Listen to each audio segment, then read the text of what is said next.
The 90s were a magical time to be growing up and playing video games. It was a time where video games were all about having fun, a time where great imagination was put into game development, creating beautiful and colourful worlds inhabited with characters filled with fun personalities. Examples of such games would be Spyro the Dragon, Croc, Crash Bandicoot, Dizzy, and that's just to name a few. Today, game development is focused more on realism and violence. Every once in a while, however, you do still find a colourful game that is created for nothing more than having good old-fashioned fun. Hypersensitive Bob is a casual roguelike action game developed and published by Sieidi Ltd. They are a small team of developers from Finland. Their only previous title is Gunheim, released on the 10th of August 2015 on Steam. Hypersensitive Bob released on Steam for PC, Mac, Linux and Steam OS on March 29th, 2016.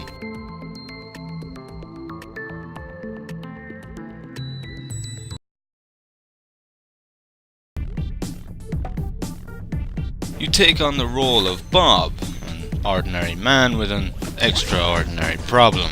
Bob is allergic to absolutely everything. He has two friends who also share the same unfortunate circumstances, Bill and Spoopy.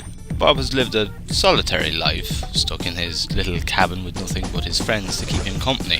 Fed up with living such a life, using his rather insane engineering skills along with frustration, he crafted a weapon like no other, the Inhagun 2000. With his new invention in hand, Bob decides it's time to overcome his allergies by facing them once and for all. It's time for some serious desensitization.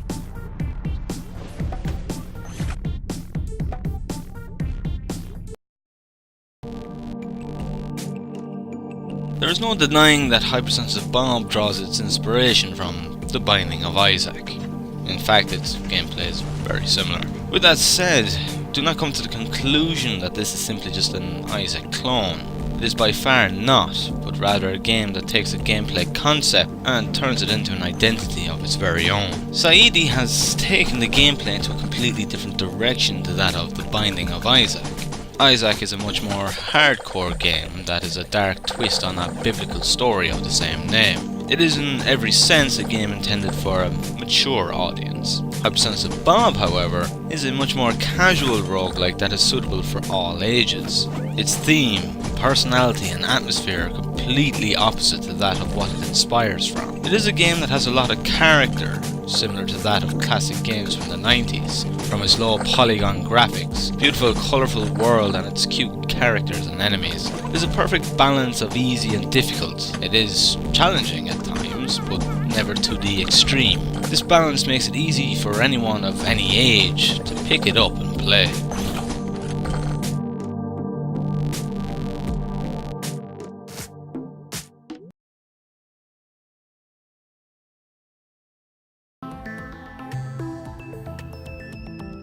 Taking the role of Bob, you must embark on his journey to overcome his allergies.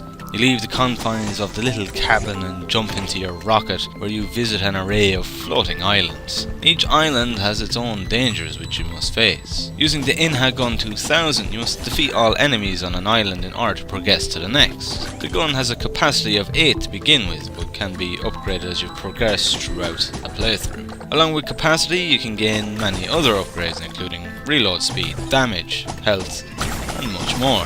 Upon defeating an enemy, they will drop a vaccine, which can be used to buy upgrades after completing each level. Vaccine is also obtained by shooting coins and chests found in certain levels. Vaccine can too be used at the vaccine machine to gain upgrades and lock Bob's two friends as playable characters and new upgrades that were previously unavailable. It can also be used to respawn when you die, assuming you can afford it. Upgrades come in all different forms and each have a tier of rarity. The tiers from the lowest to the highest are Gift, Common, Rare, Epic, and Legendary. Each rarity costs a different amount of vaccine, with the exception of the Gifts, which cost nothing. Common upgrades are 15, Rare are 50, Epic are 100, and Legendary are 200. All the levels, end of level upgrades, and the vaccine machine chances of appearing and its rewards all work on a random number generator. Results in each playthrough being completely different from the last. A single playthrough generally takes approximately 20 minutes to half an hour to complete. I feel it is the perfect length in such a game. No playthrough feels drawn out or gets the chance to become boring.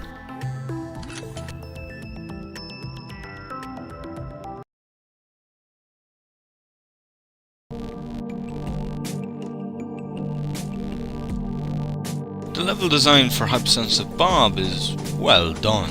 Each level is unique in its own way. Each offers its own obstacles and unique design, and some contain secrets to be found. There are no two levels that look near the same, as each other has their own challenges. Some are more confined while others are more open, but expect there to always be danger no matter the level. Figuring out the right approach to dealing with the enemies in each level is essential to your survival, as the different layout of each level changes how you must deal with the enemies. Overall, the levels require you to adapt to their layout, which gives the game a subtle but extra layer of depth. They offer a challenge, but not to any form of obnoxious level, like some roguelike games can do. Really, there is nothing but fun to be found within the game's level design.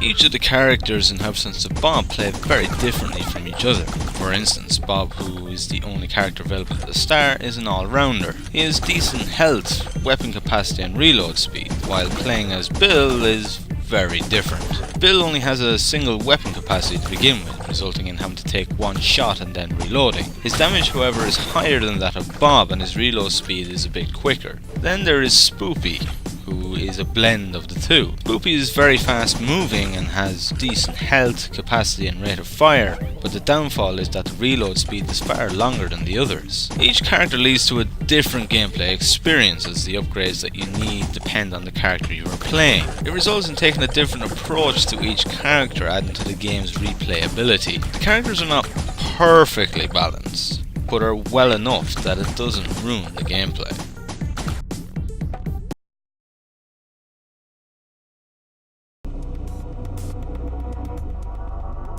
One of Hypersensitive Bob's highlights is its cast of enemies. Like Bob and the world he inhabits, they are equally as colourful and adorable. The first enemy you come across is the standard bee. The bee moves at a slow pace, and its only way to hurt you is to move into you. They're easy to defeat as long as you keep your distance. There is also the angry bee, which is slightly tougher and a bit more aggressive than the standard one. Again, as long as you keep your distance, you will have no problem taking it down. Brown mushrooms are a common enemy that work quite the opposite to the bee. Unlike the bee, they are unable to move at all, but to compensate for this, they are able to fire projectiles at you once you are in their line of fire. A shoot and dodge tactic is often best for dealing with these sunglasses wearing fungi. Skunks are a combination of both the bees and the mushrooms. They are able to move quickly, but also fire projectiles. They can only move and attack in both an up and down or left to right movement, making them vulnerable to attacks from the side. Snails are more of a nuisance than they are a danger. They are slow moving and occasionally leave a pool of slime on the ground. If you step in the slime, it drastically slows you down, making you more vulnerable to faster moving enemies. They are tough to kill, but pose little threat of hurting you themselves. Turkeys are a tougher version of brown mushrooms. They are able to move and fire projectiles at you, making them one of the more challenging of the common enemies. A shoot and dodge tactic is best suited to making them your Christmas dinner. Flies are common enemies in the mid-section of a playthrough. They may not appear as much of a threat to begin with, but once you defeat them, they explode, sending a cloud of gas in each direction. Learning this and keeping it in mind when facing them is essential to avoiding their biological death bombs. Black orbs are quick-moving balls of what appear to be gas that bounces around the map. Alone, they are not particularly dangerous, but their speed allows them to bounce into you quickly. In groups, however, it is easy to become overwhelmed. There is also a selection of rare enemies that are a different variant of the common ones. Every once in a while they will spawn in a level or only in very specific ones. They're far more powerful than that of their common counterparts. Blue bees are a turbocharged version of the standard and angry bee. They're extremely fast and at the same time relatively weak. They also can only move along the map walls, making their movement predictable. The levels they spawn in, however, are generally more claustrophobic than most. White mushrooms are not so much an enemy as they are a lucky dip. When destroyed, they have the possibility of spawning a number of different things. Enemies, vaccine, capacity upgrades, health and upgrades. They don't attack, but make sure to be prepared when destroying them. You might just get a nasty surprise. Brown turkeys behave similar to that of the brown mushrooms, but are a bit trickier and can take more damage. They don't move, but are capable of shooting at you no matter where you are, and do so quite quickly. You need to keep moving and blasting them in between shots if you are to defeat them unshaved. Red bees are the toughest variant of all the bees. Like the blue bee, they are fast, but are also capable of taking more damage, and their movement is not as restricted. They charge towards you rapidly as soon as you are in their line of sight. Dodging and then shooting them before they can charge again is the only way of taking them down. Doing so is not quite as easy as it may sound, however. Black mushrooms are an enemy that need to be dealt with quickly. They are unable to attack you directly. Instead, they spawn black orbs to attack. If they are not dealt with as quickly as possible, you can become overwhelmed with black orbs. They are also able to take quite a bit of damage, making them ever more dangerous. Black mushroom kings are a tougher variant of the black mushroom. Their behaviour is identical, but they take far more punishment and are capable to spawn black orbs at a much faster rate. Dealing with them first should always be the top priority. Glowing skunks are a more unusual variant of the standard skunk. They glow and are capable of shooting projectiles in the form of a glowing ball. The projectile will continue to move around the map until it is destroyed. They look and sound more intimidating than they really are. Once you get the hang of taking them down, they're a bit of a pushover. Psycho skunks are as mean and insane as they look. They are super fast both in movement and their rate of fire, making them one of the toughest rare enemies to be found. To make things worse, they are always very strong and take a lot of damage to defeat. Be prepared for encountering them, otherwise they will quickly kill you. Stoneheads are exactly as they sound. They are heads made out of stone. They spit out what I can only describe as being humming mines. The mines themselves are easy to destroy, but the heads are extremely tough to defeat. You need to take out the mines and focus on the heads. If you don't, the mines will quickly begin to overwhelm you. Horned black orbs are a faster and tougher version of the standard ones. They are hard to hit and are more than capable of hurting you, and more times than not, they are going to be faster than you. Defeating them, however, you will be handsomely rewarded with plenty of vaccine.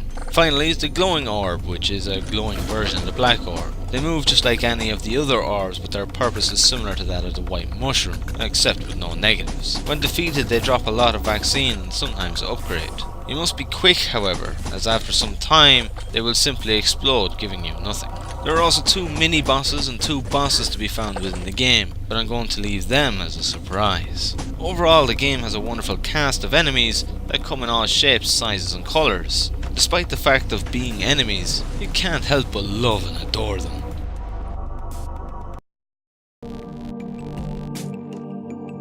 Hypersensitive Bob may not have a huge amount of content like that of The Binding of Isaac, but it does contain more than enough for what the game offers.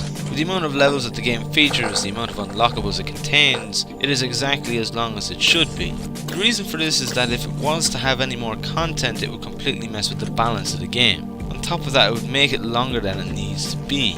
If the game was any longer, it would begin to lose its appeal and repetition would start to set in. For what the game is, the amount of content is perfect. Anything more will start to ruin the experience. Hypersensitive Bob is a great game in every possible way. It is imaginative, well designed, very polished, and most of all, a bundle of fun to play. It's easily one of my favourite games to be released this year, and is one that is immensely overlooked. It takes gameplay that is generally merciless in every sense of the word, and creates a game that the whole family can enjoy as opposed to just a mature, hardcore audience. It may have the gameplay of The Binding of Isaac, but it isn't that, nor is it trying to be. Hypersensitive Bob is a game that has had a ton of love put into it, and it was made for no other purpose than for people to have fun. It isn't realistic, but it doesn't need to be. It is its fictional and playful nature that makes it so fun. It's a wonderful game full of colour, imagination and life that you simply can't help but feel happy playing. From its cute characters, visual appealing world and relaxing soundtrack, it really is a game that will put a smile on your face. It really is perfect for those days where you feel a bit down or just having a bad day. It really helps improve your mood. Truly, we need more games like this. Thank you very much for watching. Join me in the next episode of Indiewatch, where we take a look at a surprising free little gem involving a witch, a black cat, and a heap of different ways to die.